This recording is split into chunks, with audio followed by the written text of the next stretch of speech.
तो सबसे पहली बात, सबसे पहले आप जहां भी पढ़ना चाहते हैं, जिनसे भी आपका फ्रीक्वेंसी मैच करता है, जिस भी प्लेटफॉर्म से आप पढ़ना चाहते हैं, सबसे पहले आप उसको वेरीफाई कर लीजिए। 50, 100, 200 लोग जो एक्चुअल में पढ़े होंगे उनसे बात कर लीजिए, क्या यहां पर पूरे साल टीचर बहुत अच्छे से कंटेंट डिलीवर करता है?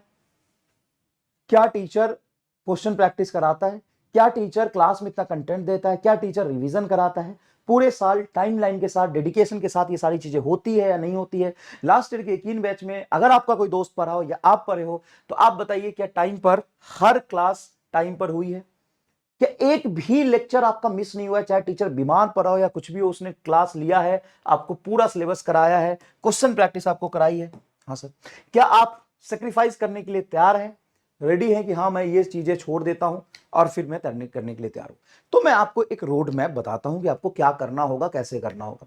सबसे पहली बात, ऑब्वियस सी बात है कि लेक्चर आपको जो भी है वो पूरा देखना चाहिए। पूरा पूरा लेक्चर आप कंप्लीट करें। लेक्चर ब्लैंक पीपीटी से होती है, यहां पर पहले से कोई थ्योरी लिख के नहीं हो आएगा, है ना।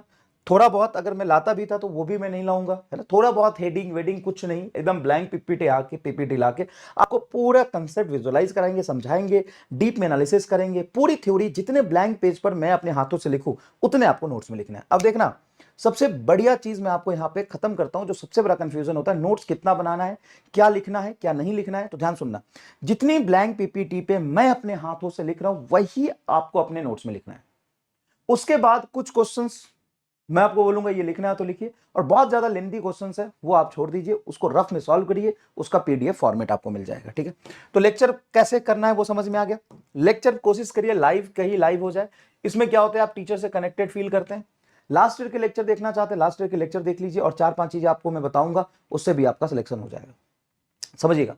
तो लाइव प्रेफर करिएगा। लाइव में आप इंटरेक्ट करते हैं, विजुअलाइज करते हैं, टीचर से पूछ पाते हैं, है ना। बाकी लोगों का क्या डाउट आ रहा है उस इंस्टेंट पे वो कमेंट पे चल रहा है, टीचर्स को एड्रेस करता है, तो ये बहुत इंटरेक्टिव हो जाता है। आपको वहां लगेगा कि अरे भाई यहाँ पे टीचर पढ़ा रहा है और मैं यहाँ से देख रहा हूँ, मैं कुछ पूछ रहा हूँ या दूसरा कोई पूछ रहा है, टीचर्स को जवाब दे रहा है, तो उससे भी इंटरेक्शन हो जाता है।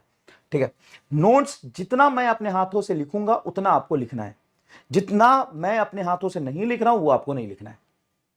ठीक है, क्वेश्चंस कुछ होंगे वो आपको लिखना है, बाकी क्वेश्चंस मैं आपको, जो बहुत लेंदी लेंदी बड़े बड़े सवाल होते हैं वो मैं आपको वैसे दे दूंगा, क्या कहते हैं उस फॉर्मेट में,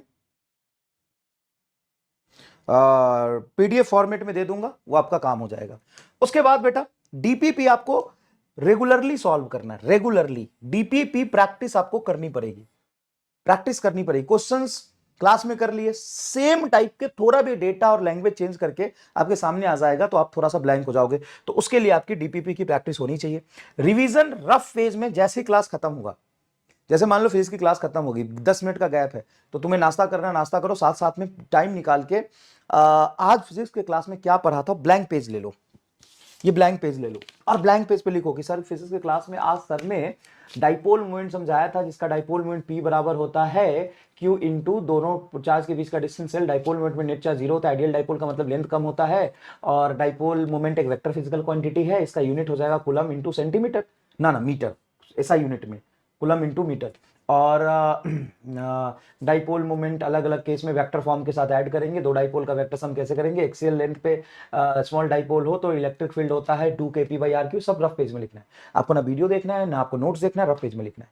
ये प्रैक्टिस आपको खूब करनी है, चाहे वो केमिस्ट्री क्लास हो या बायो की क्लास हो। अगर टाइम बीच में नहीं मिल रहा है तो फिजिक्स केमिस्ट्री बायो की क्लास करने के बाद शाम को आप एक रफ पेज लेंगे और याद करेंगे क्या मास्टर ने पढ़ाया था आज, उसको रफ पेज में लिखेंगे। ये एक रामबाण तरीका है जिससे आपकी मेमोरी में चीजें रुकना शुरू होंगी।